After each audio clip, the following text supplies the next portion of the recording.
So tell me about the vote today, Senator. Was it a hard one to cast? It's a very difficult vote because there are two issues at play.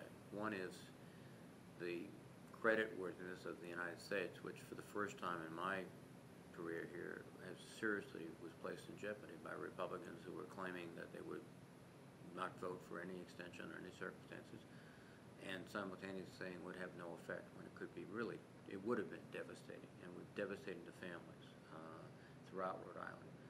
But the other part of this was a procedure, a process of trying to reach deficit reduction, which began with cuts without also balancing revenue increases, then led to a possibility that beginning in January of 2013, there would be automatic reductions in spending.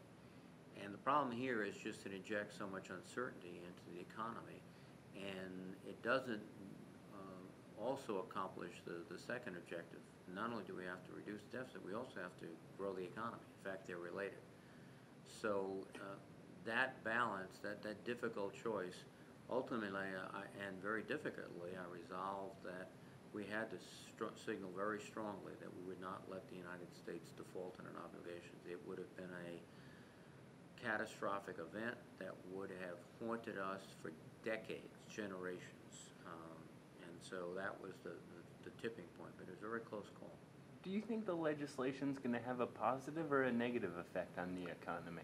I think right now it is going to have it's not going to provide a stimulus, not going to provide a jolt. I think getting through this debt ceiling crisis at least gives financial markets a sense of, well, you know, the sky's not going to fall.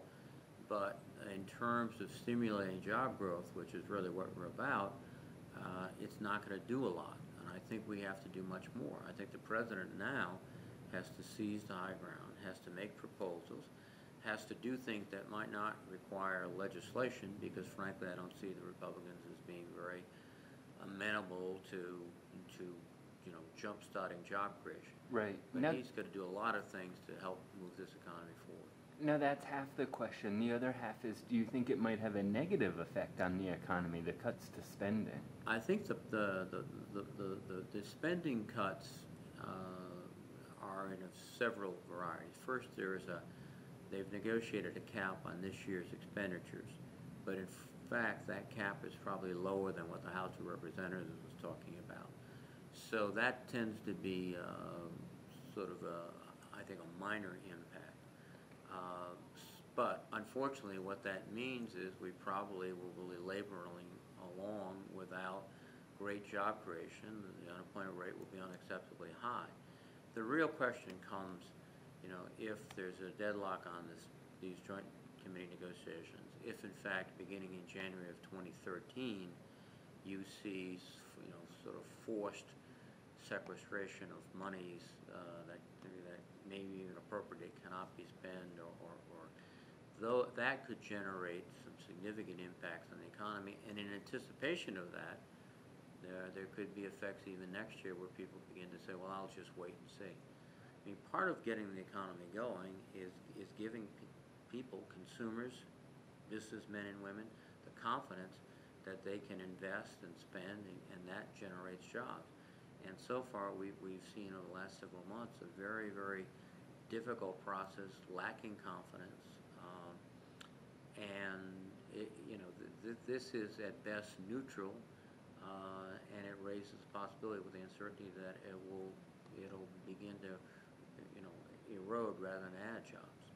How closely were you involved in the negotiations for the deal, Senator Reid? This was a very closely held negotiation, really. It was basically the White House and the leadership, even the majority leader, Senator Harry Reid, really wasn't a part of it till the very end. There was negotiations with, as you can recall, initially Vice President Biden and the House Republican Majority Leader Cantor and some of our leaders, and that they walked out of that. Then there was discussions with the President and the Speaker. He walked out of that. A lot of walking out rather than collaboration and cooperation, and I regret that. I think the President certainly seemed to me to be going more more than halfway to try to reach an accommodation, and finally this was worked out. But again, it's other than avoiding a default, which would be catastrophic, it's really a process that could inject more uncertainty in the economy rather than doing something that jumpstarts it. Are you fearful that this might be kind of the new tenor of Washington, walking out on negotiations, holding hard lines? I think, unfortunately, a new precedent has been established. A line has been crossed. I was here under President George W. Bush. Debt ceiling was raised 7 times. We never in the Senate required a supermajority to do that. We had grave policy differences with President Bush in terms of the war, in terms of his fiscal policy, in terms of many of his policies. But we never held hostage the credit of the United States, the value of the dollar, the ability to go ahead and fund our previous debts to any of these differences. This Republican Congress has chosen to step over a very well-established line. If you go back in history, one thing that every president, going back as far as you can remember, but certainly including President Kennedy and President Johnson and President Nixon and President Reagan. In fact, I think President Reagan, in terms of percentages, raised the national debt more than anyone else. President George Herbert Walker Bush, President Bill Clinton, and President George W. Bush, this was never used by either party, this debt ceiling, as a lever to extract ideological partisan advantage. Do you have any interest in being on the super committee? I have a lot of work to do to protect the people of Rhode Island. I'm going to keep doing that, and I think I can do it best from here. That's a no? I have no interest. Okay. I'll be very blunt. I have no interest. I'm interested in doing what I can to continue to protect the people of Rhode Island, serve the people of Rhode Island, and do whatever I can for them. And I'm lucky to have that privilege. And what's your message to Rhode Islanders? A lot of them, this is kind of the first time that they tuned into inside politics of the Beltway.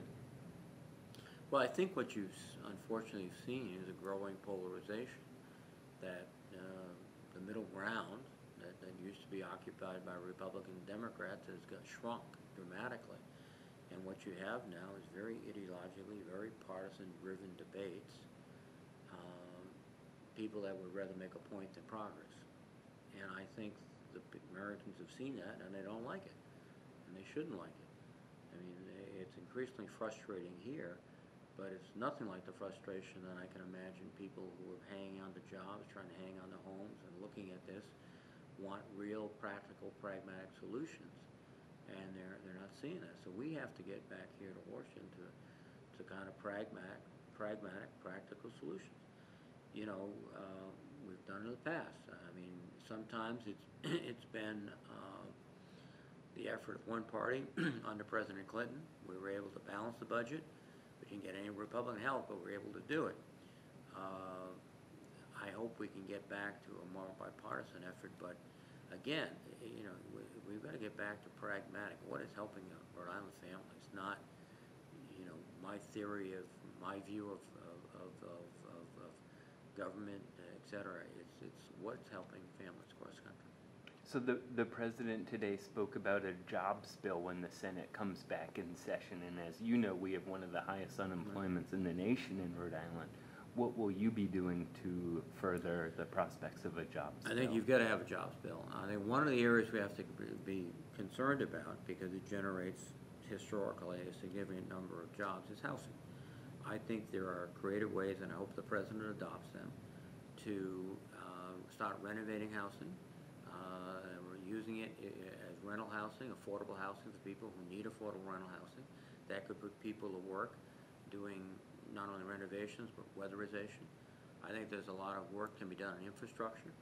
And really, part of this jobs bill has to be paying for it too.